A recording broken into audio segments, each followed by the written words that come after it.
Mas agora vamos falar sobre o Lulinha, o Ronaldinho dos negócios. Esse sim que é bom. É consultor da vida e do zoológico também, porque ele limpava a gaiola, parece. Não se chama gaiola. Como se chama? Jaula? Jaula.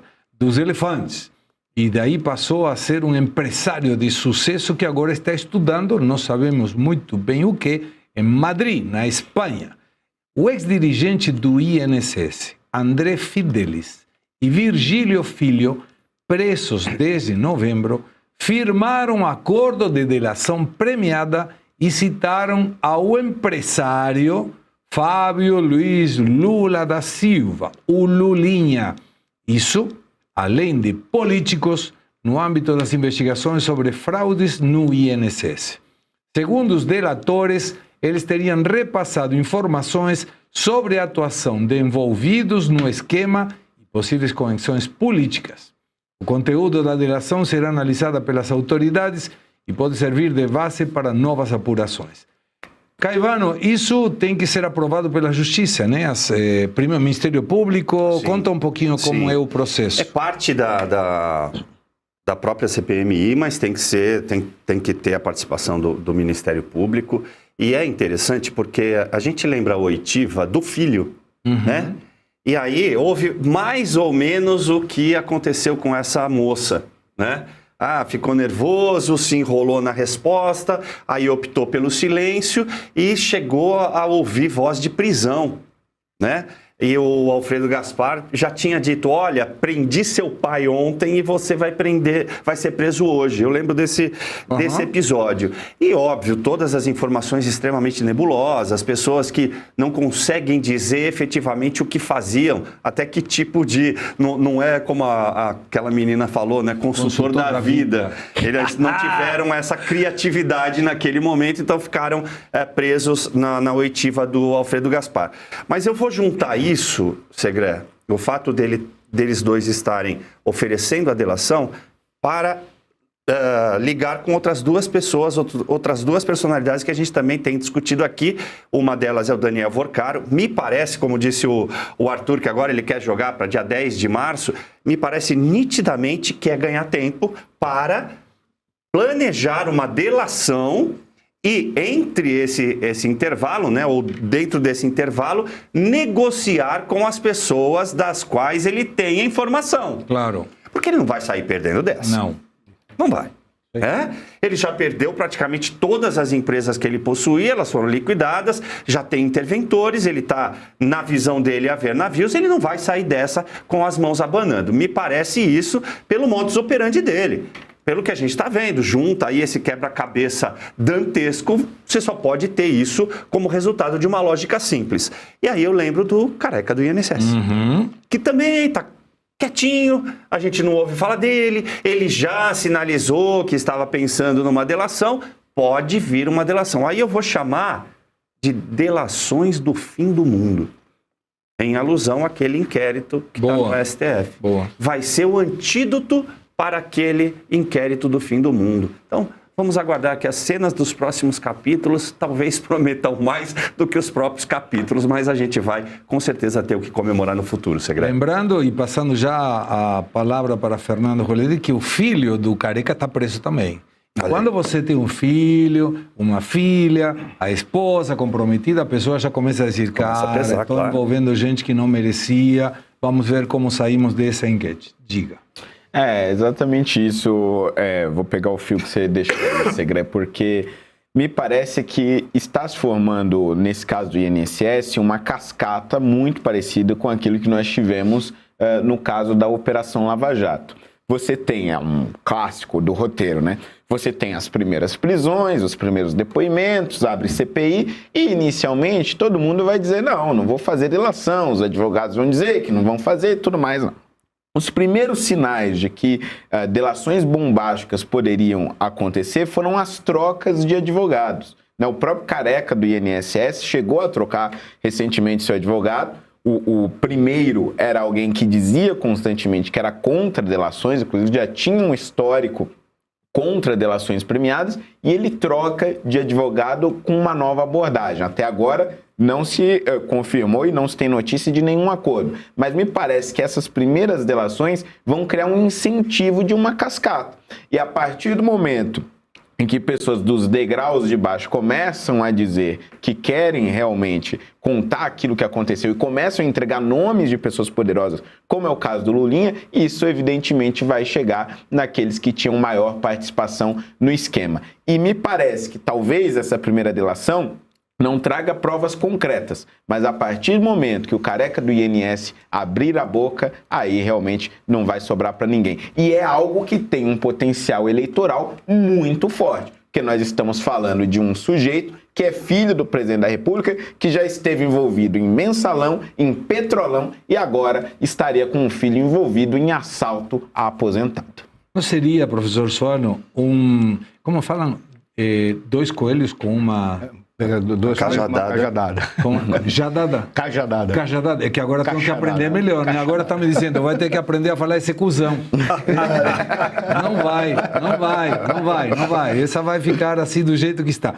Mas, professor, olha só que interessante. Temos delações negociadas INSS. O Careca pode vir aí. Borcaro provavelmente também.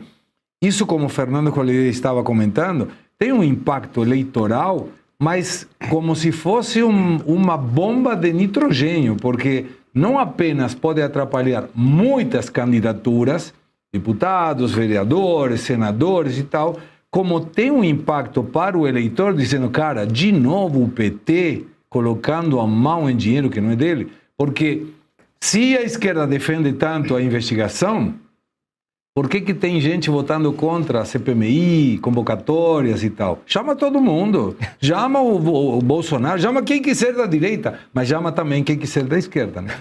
É interessante, eu posso estar enganado, mas eu acho que metade a 60% da sociedade brasileira nem precisa desses inquéritos para saber que o PT está botando a mão no dinheiro do povo brasileiro.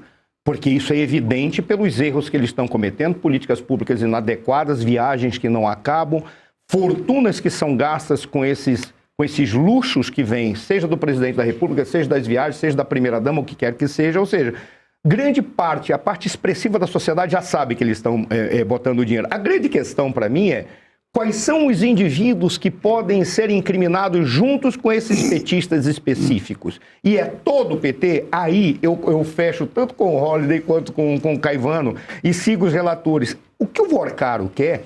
Eu, particularmente, eu tenho convicção disso. Ele não está preocupado nem com a delação que ele vai fazer. A estratégia dele, me parece, ele vai fazer uma delação e a delação já está montada. O que ele precisa de tempo para conversar com cada um daqueles caras que estão na delação para dizer, eu te tiro daqui, mas você tem que fazer tal coisa. Ou seja, ele está montando a sua rede, a sua teia de aranha para dizer, eu só vou delatar aqueles que não estiverem. Porque a partir daí é o problema dos delatados, que vão entregar os demais. Eu, pelo menos, sim, mas eu quero algumas garantias. O problema é que ele percebe que ele já não tem mais garantia nenhuma. A pior coisa que existe para aquele que alcançou um determinado status social garantido por um dinheiro é quando se descobre que o dinheiro é inexistente. Porque as pessoas que estiveram com ele só estiveram por causa do dinheiro dele e não por laços de lealdade, fidelidade ou qualquer coisa, ou por laços de honra. Porque está configurado que não tem honra nenhuma. Agora que ele não tem mais dinheiro, ele sabe que ele não tem condição nenhuma. Então ele precisa ganhar tempo e garantir que alguém esteja mais encagaçado. Aquela figura daquela moça chorando é o cagaço. Aquilo é o cagaço. Cagaço, claro. Tá? Encagaçados. E dizer assim, eu vou te ajudar, não é nem porque você merece. É porque eu sei que vai cair no meu colo e eu não tenho condição de segurar. Ninguém tem condição, então eu vou te ajudar de alguma forma. É isso que ele está fazendo. Quando você chega com indivíduos de estratos inferiores, começa a se apavorar, por qual razão? Porque esses indivíduos estão ali não é por causa de um projeto grandioso que pode trazer algo de positivo para ele, para a sociedade, para os que estão envolvidos, para o grupo, não é não. É por questões de egoísmo e tirar proveito próprio. O que eles percebem que estão nos estratos inferiores? Eles sabem que eles não têm vínculos de honra com ninguém, que ninguém vai ficar. Por isso que começa ali, chega e fica chorando. Porque sabe que, peraí, vai cair no meu colo, não vai cair no colo dele. Não interessa que é marido ou não é, eu é que vou me dar mal. Por qual razão? Porque eu sou limitado intelectualmente, culturalmente, eu só estava aqui rindo porque eu podia andar de carro de luxo, coisa que eu nunca fiz na minha vida. Agora eu descobri que o carro de luxo é uma ilusão e eu vou para a cadeia. E aí todos vão começar a entregar. A situação que nós temos Isso tem que ser levado ao extremo e é o sonho. Convocar o Lulinha. E na hora ficar todo mundo olhando para o Lulinha com um monte de argumentos e para dizer assim, eu vou fazer essa pergunta, se ele falar contrário vai ficar configurado mentira. Chegar para o presidente da CPI ou CPMI ou o que quer que seja, dê voz de prisão, porque é o presidente que tem que fazer. Sim. Seria um sonho ver alguém dar voz de prisão para o Lulinha, porque o Lula vai entrar em desespero e aí, para nós, o que será positivo? O Lula vai mostrar quem são os guardiões da pouca vergonha no Brasil, que ainda estão escondidos, porque ele vai sair correndo pedindo ajuda de todo mundo, porque não é o Lulinha que vai ser preso, vai cair no colo do Lula. Esse seria o meu grande sonho. E aí, é uma bomba atômica, que nem você falou. Seria um grande sonho, porque se isso ocorrer, dos que estão aí, 80% dos que serão eleitos serão aqueles que se vinculam à direita. A nossa preocupação é quem são os aproveitadores que estão fazendo de conta que são de direita. Para que a gente tenha pelo menos a metade realmente com uma pauta de direita concreta para mudar o país. Mas seria um sonho. Agora, Luiz Arthur, eu acho que quando chegar essa hora, e segundo o presidente falou, eu falei com meu filho, e falei que se ele está envolvido vai ter que dar explicações e tudo. Eu acho que quando o Lulinha sentar, e tomara que sente, eu espero que não seja no horário do faroeste. Por favor, porque a audiência vai decolar. A gente vai colocar, vamos colocar ele falando. Para o Alfredo Gaspar. Claro, mas o que o Lula vai falar? Não é meu filho. É do Bolsonaro. Não é meu filho. Bolsonaro que responde, não é meu filho. Fala aí, Luiz. Ô Segredo, agora há pouco eu comentei que a direita tem uma grande oportunidade na eleição de usar a questão da segurança pública. Tá aí um outro tema importantíssimo, que é o escândalo do INSS.